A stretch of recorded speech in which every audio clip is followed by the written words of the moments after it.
Hi. So I'm sitting in my van to do this video. Um, cause it's a bit warm out there, and plus I have brought our daughter to school for her summer school's class, and it's 2 hours, so I usually sit here and wait on her. And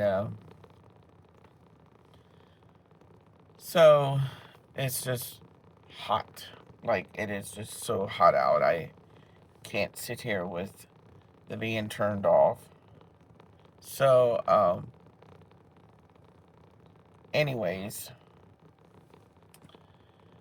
what is on my heart today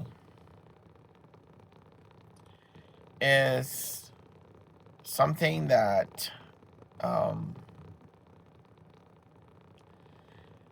I've been wondering for many years. So, something that has been so near and dear to my heart, um, and I'm learning more and more about things, and that is I'm watching a pattern from generation to generation with mothers, how mothers act, how what is done, how they raise their children. Not that we're all going to have our same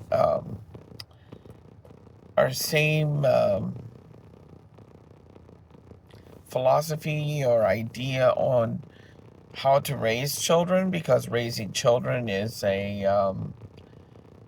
is the hardest thing you will ever do in life if you are a mother, a parent, or anything, take any description, name in that category.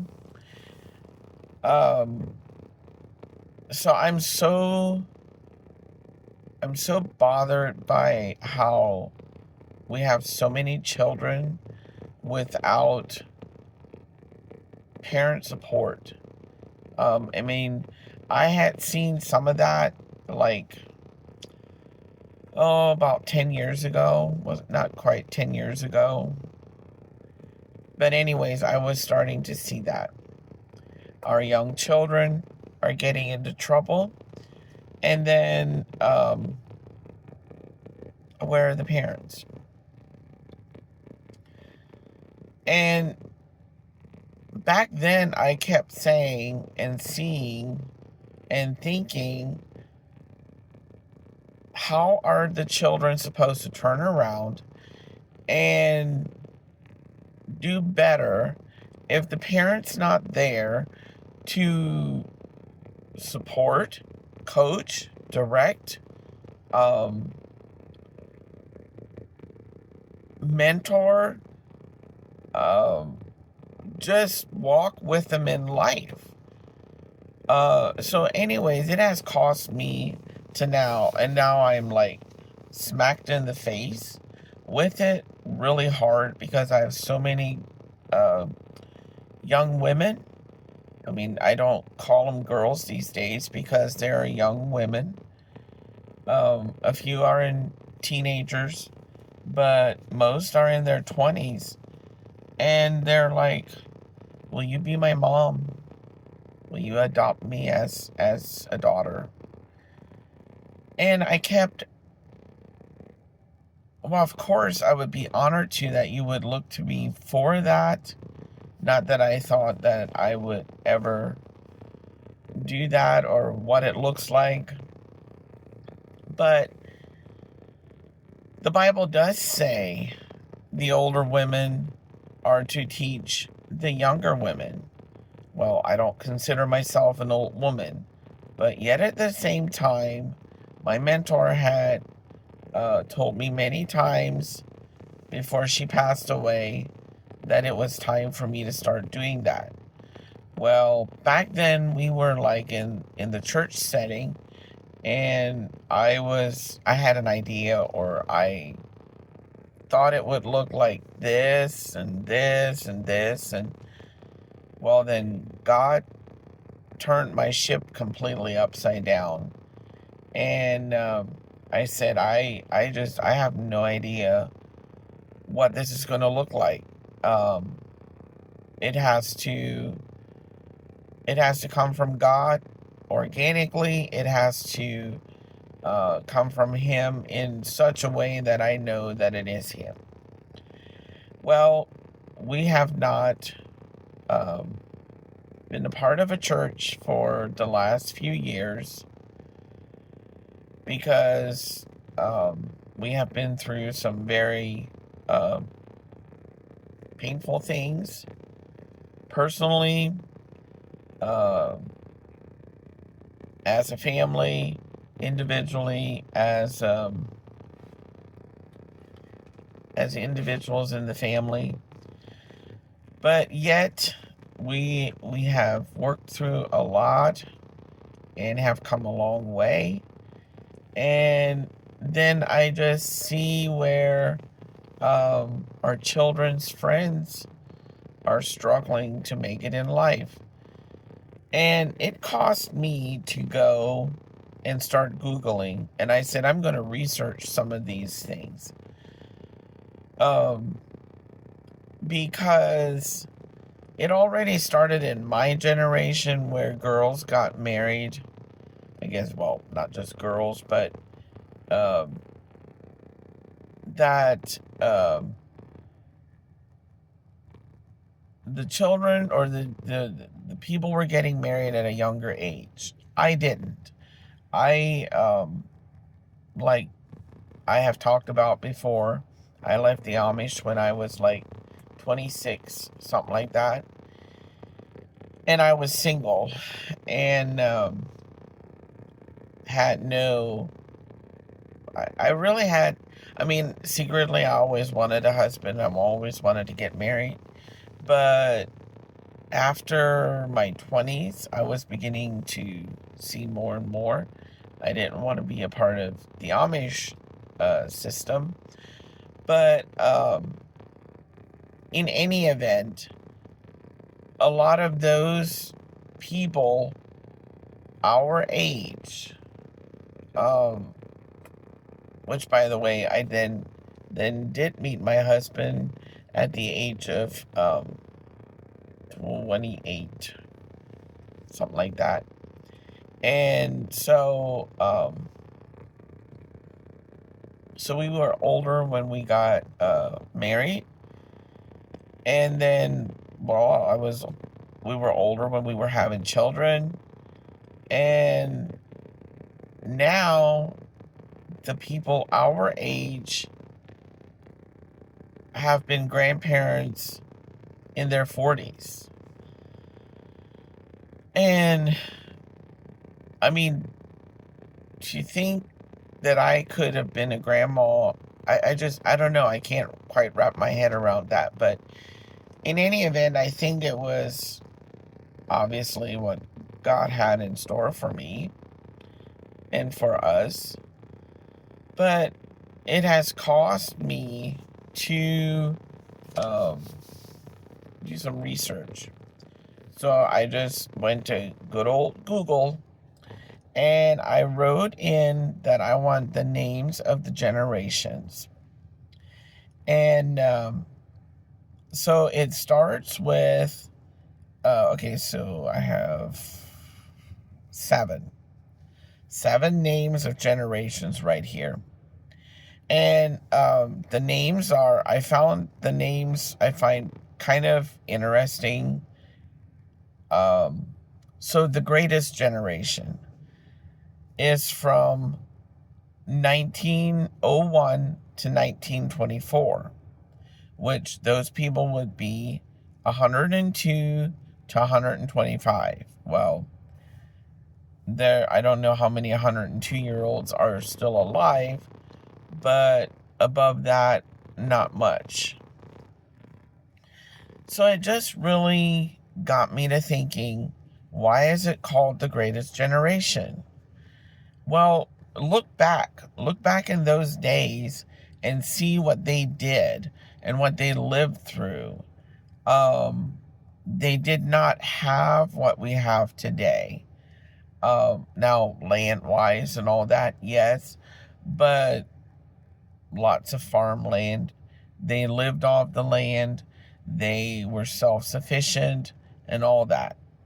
Well, then let's go to the next one, and that is called the silent generation from 1925 to 1945, which those would be 81 to 101, and which those would be my grandparents. My grandparents would be in that.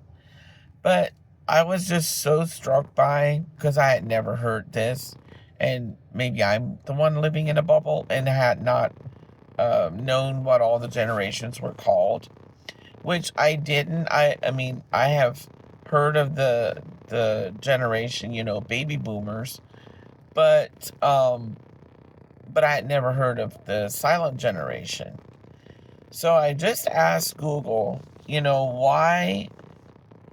why this generation is called the silent generation. And very interesting. This is what it said. Because they grew up during the Great Depression and World War II, which made them value stability, conformity, and caution. Instead of rebelling or speaking out against societal norms, they were generally expected to be seen and not heard, and focused on building their careers.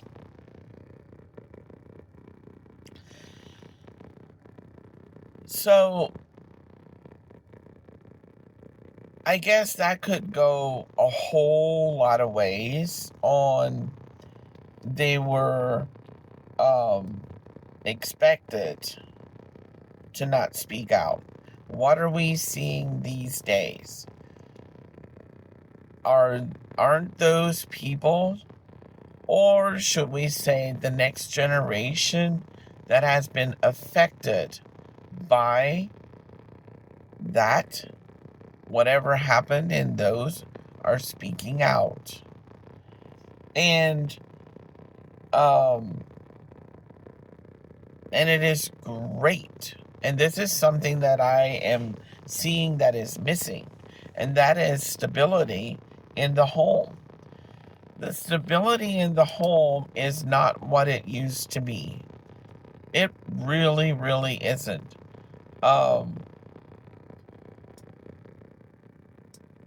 I grew up with stability in the home, or what is stability in the home? And stability in the home would mean to me as mom and dad are there. We do things as a family. I remember when my dad started working a job outside of the home. We were farmers. I grew up on the farm. I did all the things on the farm. I loved working out in the field with the horses. And but when he started working a job, that, yes, put more responsibility on us as children, and especially me because I was the oldest. And so Dad then was not there all the time. And what happens when one of the parents is missing and you're trying to tell the children how to do this, how to do that, and how to keep things moving as though Dad is still there? It doesn't always go the way it should go. And so they valued that. They valued stability. I value stability. That is one thing, for even our children, I valued stability. That I could be a stay-at-home mom. My husband has always worked, always had a job. And then conformity, that threw me and just put like a whole bunch of question marks in my head. So is that how we have come to this place where is that where that this system of honor, whether it is honor worthy or not, we are to honor. And so just a lot of questions. I mean, I would love to hear you people uh, talk in the comments about that, what that says to you. The stability and the conformity, and then caution. It's one thing to move forward in life in trusting in the Lord, but caution. We are not to live in fear, but caution that we know everything may not be okay. We're trying to be okay. But yet we have so many questions. Just a lot of things like that I need to gather my mind to get together a little bit, I guess, because the conformity, we could go down so many rabbit holes on that one, I feel, because let's face it, what has the church done? How many people have literally conformed to what the church says? And how many of us are reading our Bible and to conform to the Word of God, to get our instructions from God Himself instead of some man standing behind the pulpit and thinking that we get our answers from there? And so, and they instead of rebelling or speaking out against societal norms. So what were the societal norms back then? They were generally expected to be seen and not heard.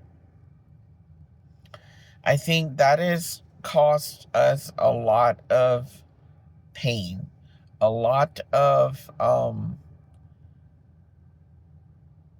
things that turned out to me not good, which is very troubling.